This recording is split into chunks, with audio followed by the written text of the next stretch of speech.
Hello students, आज हम पढ़ेंगे अध्याय नंबर 3 प्रकृति का सानिध्य। सानिध्य का मीन्स होता है समीपता, पास में रहना, यानी प्रकृति के पास में रहना।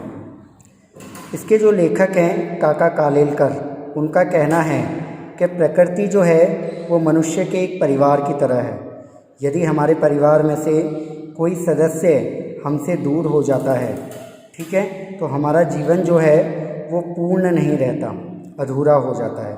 इसी प्रकार यदि हम भी प्रकृति से दूर हो जाते हैं या प्रकृति हमसे दूर हो जाती है तो हमारा जो अस्तित्व है वो खतरे में पड़ जाता है, हमारा जीवन जो है वो अधूरा हो जाता है।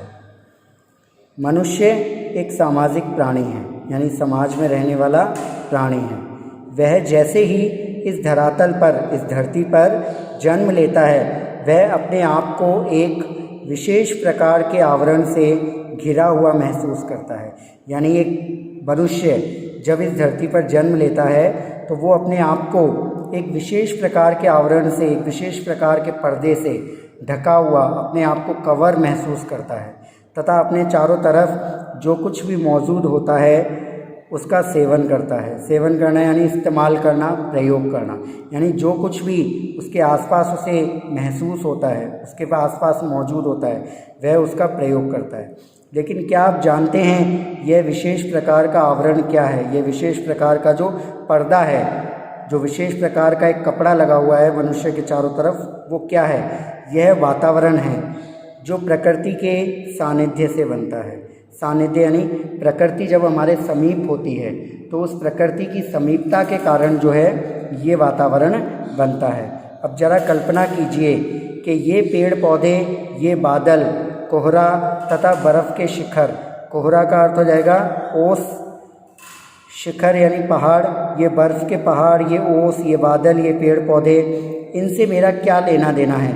इनके दर्शन और सहवास के लिए मैं क्यों तरसता हूँ? इन पहाड़ों को देखने से मुझे क्या मिलता है? यानी लेखक ये हमसे प्रश्न कर रहा है कि अब आप जरा कल्पना कीजिए, सोचिए कि ये जो पेड़ पौधे हैं, जो बादल है, जो ओस है, जो बर्फ़ के पहाड़ है, इनसे मुझे क्या लेना देना है? इनको देखने से, दर्शन करना यानी इनको देखना, इनको देखने से और इनके सहवास के लिए मैं क्यों तरसता हूँ? सहवास यानी इनके साथ में रहने के लिए, ठीक है। तो लेखक कहना चाह रहा है कि इन पेड़ पौधों में, इन नदी में, पहाड़ में, बादलों में ऐसा क्या है जो मैं इन्हें देखने के लिए और इनके साथ में रहने के लिए इतना तरसता हूँ? इन पहाड़ों को देखने से मुझे क्या मिलता है? ये विचार अथवा आशंकाएं मेरे मन में कदापि नहीं उठी। कदापि यानी कभी भी, बिल्कुल भी, यानी ये आशंकाएं या ये शंकाएं मेरे मन में, ये विचार कभी भी नहीं आए। लेकिन कई व्यवहार कुशल लोगों ने इन्हीं शब्दों में मुझे पूछा है। इतना ही नहीं, मेरी आलोचना भी की है। अर्थात लेखक कह रहा है कि मैं इन पहाड़ों को क्यों देखता हूँ, इन नदियों को क्यों देखता हूँ, इनके दर्शन क्यों करता हूँ? ये विचार, ये प्रश्न मेरे मन में कभी नहीं आए। लेकिन मेरे कुछ व्यवहार कुशल लोग हैं, मेरे कुछ मित्र हैं, उन्होंने मुझसे कई बार इन प्रश्नों को किया है और मेरी आलोचना भी की है।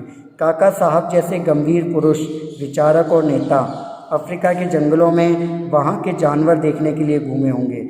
वो जान जोखिम में डालते हैं, ये तो है ही, लेकिन ज़िंदगी के कई कीमती दिन इस तरह बर्बाद करते हैं। इतना ही नहीं, इस धुन का व्यवस्थित उत्साहपूर्ण वर्णन करते हुए किताब भी लिखते हैं। यह कुछ समझ में नहीं आता। इस तरह एक दो स्नेहियों ने कहा भी है और लिखा भी है। स्नेही यानी प्रेम देने वाला, ठीक है। यानी कई मेरे मित्र जो हैं वो मेरे बहुत नज़दीक हैं, मेरे क्लोज़ हैं। उन मित्रों ने मुझे लेकर के और काका साहब को लेकर के, ठीक है, मुझे मतलब काका साहब को लेकर के, काका साहब खुद अपने बारे में कह रहे हैं कि काका कालेलकर को लेकर के उन्होंने कई बार प्रश्न किए हैं कि वो इन जानवरों को देखने के लिए जंगलों में घूमते हैं, तकलीफ़ झेलते हैं, दर्द झेलते हैं, परेशानी झेलते हैं और फिर इनके ऊपर रिसर्च करके वो बुक्स भी लिखते हैं, किताबें भी लिखते हैं। तो वो ऐसा क्यों करते हैं ये उन मित्रों को समझ में नहीं आता, इसीलिए वो मित्र जो हैं वो उनसे ऐसा प्रश्न करते हैं। अब मैं उनको क्या जवाब दूं? मैंने तो इतना ही कहा कि असल में इन पेड़ पत्तों और पशु पक्षियों में से मैं भी एक प्राणी हूँ। भूल से ही आप लोगों की सयानी दुनिया में आ गया हूँ। सयानी यानी समझदार। यानी लेखक बोलता है कि अब मैं उनके इन प्रश्नों का क्या जवाब दूँ? मैं ज़्यादा कुछ नहीं कह पाता, बस यही कहता हूँ कि इन पेड़ पत्तों और फूल, नदियों, पहाड़ों, झरनों, इनकी तरह ही मैं भी एक प्राणी हूँ। बस गलती से, ठीक है, भूल से आप लोगों की समझदार दुनिया में आ गया हूँ। इसलिए कभी कभी जंगल के वातावरण की प्राकृतिक परिस्थिति के लिए तरसता हूँ। इसीलिए मैं कभी कभी इस बनावटी दुनिया में रह कर के जंगल का जो प्राकृतिक वातावरण है उस प्राकृतिक वातावरण के लिए मैं तरसता हूँ। जो नेचुरल ब्यूटी है, जो प्राकृतिक सुंदरता है, उसके लिए मैं तरसता हूँ। और जब यह असह्य होता है तब वहाँ हो आता हूँ। और जब मेरे लिए ये परिस्थिति असहनीय हो जाती है, यानी मैं सहन नहीं कर पाता, मुझे जब उनकी बहुत ज़्यादा याद आने लग जाती है, मेरी प्रकृति की जब मुझे याद आती है, तो मैं अपनी प्रकृति से मिलने के लिए जंगल में हो आता हूँ। ऐसा जवाब काका कालेलकर साहब अपने मित्रों को देते हैं। वास्तव में हम सब प्रकृति के बालक हैं। बालक यानी बच्चे। यदि वास्तव में देखा जाए तो हम सब इस प्रकृति के बच्चे हैं। शहरी जीवन और कृत्रिम दुनिया खड़ी करके, कृत्रिम का अर्थ हो जाता है बनावटी, शहरी जीवन और कृत्रिम यानी बनावटी दुनिया खड़ी करके हम प्रकृति से बिछड़ गए हैं, यानी अलग हो गए हैं। अन्यथा पेड़ पौधों के बिना हमसे रहा ही नहीं जाता। यानी अगर हम इनसे अलग नहीं हुए होते तो फिर हमसे पेड़ पौधे के बिना रहा ही नहीं जाता, यानी हम इनके बिना रह ही नहीं सकते थे। शहर में बालिश्त भर ज़मीन में, बालिश्त का अर्थ होता है एक बिलास्ता, अंगूठे के बराबर, अंगूठे से लास्ट उंगली के बराबर, आखिरी उंगली के बराबर एक बिलास्ता भरी ज़मीन में कृत्रिम बगीचा लगाकर, यानी आर्टिफिशियल, एक दिखावटी गार्डन, आर्टिफिशियल गार्डन, दिखावटी बगीचा लगाकर, 2-4 पौधे उगाकर हम मानते हैं कि प्रकृति के साथ हमने मेल साध लिया है। मेल साध लेना यानी बैलेंस बना लेना, समझौता कर लेना, ठीक है, एक संबंध बना लेना। हम मानते हैं शहरों में रह कर के और एक बिलास्ता भर ज़मीन में एक आर्टिफिशियल गार्डन लगा करके, ठीक है, टेरेस पे ही अपना गार्डन बना लेते हैं और उस पर हम क्या सोचते हैं कि हमने नेचर के साथ बैलेंस बना लिया है, अपनी लाइफ और अपने नेचर को, प्रकृति को बैलेंस कर लिया है। लेकिन यह तो 2 या 4 रुपए या 4 आने ब्राह्मण को देकर गोदान का समाधान करने जैसा होता है।